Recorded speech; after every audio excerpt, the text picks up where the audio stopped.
What's up guys, Berg Brothers Media here. Today we're in the field, as you can see. Beautiful Windber, Pennsylvania. Here shooting a local commercial for our good friends at Iron Horse Sports Complex. Today we're going to be showing you how we get our cinematic drone shots.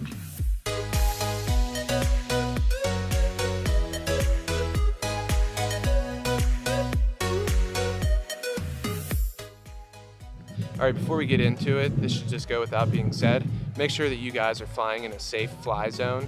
You can check this by getting the Before You Fly app, and then just type in your coordinates before you get out there and fly, and they'll tell you whether or not you're in a legal zone.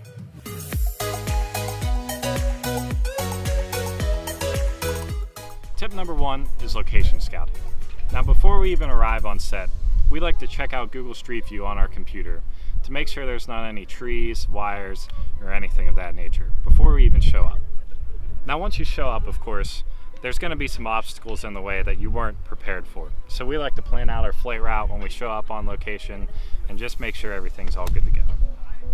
Lastly, you're going to want to check your drone, make sure there's not any various wear and tear. If it's cold outside, make sure there's no frost on it, make sure everything's properly tightened up and all good to go. And then you're ready to fly.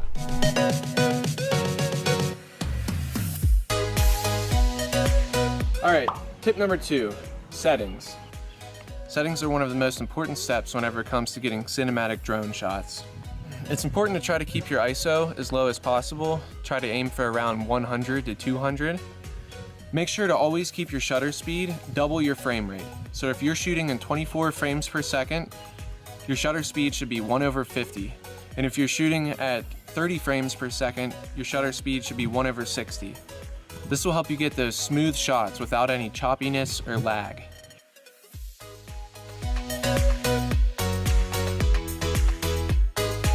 This brings us into tip number 3, ND filters. ND filters allow you to reduce the amount of light that is let into the camera. This allows you to keep your shutter speed and always double your frame rate without overexposing everything. So we have 3 ND filters that we like to use. We have an ND16, which reduces your f-stop by 4, an ND8, which reduces your f-stop by 3, and an ND4, which reduces your f-stop by 2. So it's a pretty nice day outside, there's a little bit of cloud, so we're gonna use an ND8. We use these newer ND filters. We got these on Amazon, they were pretty cheap. We'll link them in the description below for you guys, along with all of our other everyday gear. So check that out.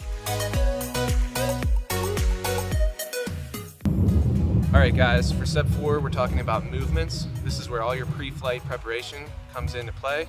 We're gonna get it up in the air. Alright, the first thing that you wanna remember as far as movements go, always try to fly at the same pace. Don't be speeding up or slowing down. You can do that in post. And then make sure that you always stay on the same flight path.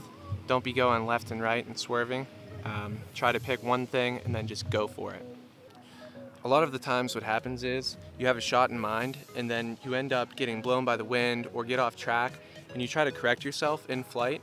The best thing to do is just start over, go back to where you started, and then redo the shot. As far as flight patterns go, there's a couple shots that we always try to get. One of those shots being, of course, the left to right pan. Another shot that we always try to get is the flying forward, tilt up shot.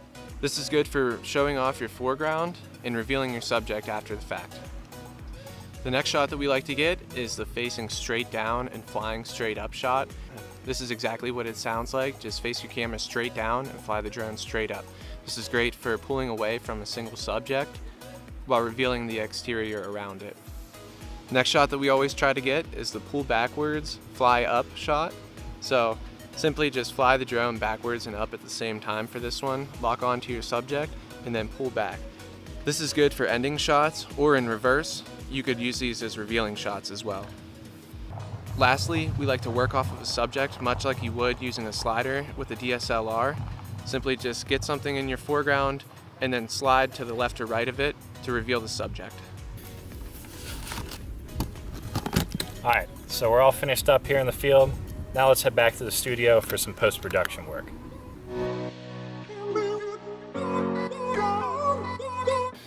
All right, so we're back in the studio now. Time for some post-processing. As you can see, I've got everything loaded up in my timeline right now, all my drone clips. all of these look pretty well balanced as far as shadows and highlights go. We look a little bit overexposed in some of these. So what I'm gonna do here is I'm gonna try to find a clip that is kind of in the middle of everything. Let's just say this right here. I'm gonna do some basic corrections today. I'm not gonna do anything too crazy as far as coloring goes. We're gonna be working here in the basic correction panel. So, as I said, it looks a little bit overexposed here. I'm just gonna pull my highlights down on this clip. You can see that already helped a lot. I'm gonna add a little bit of contrast, and maybe I'll pull my whites down just a little bit. Then blacks down a little bit as well, just to keep that contrast.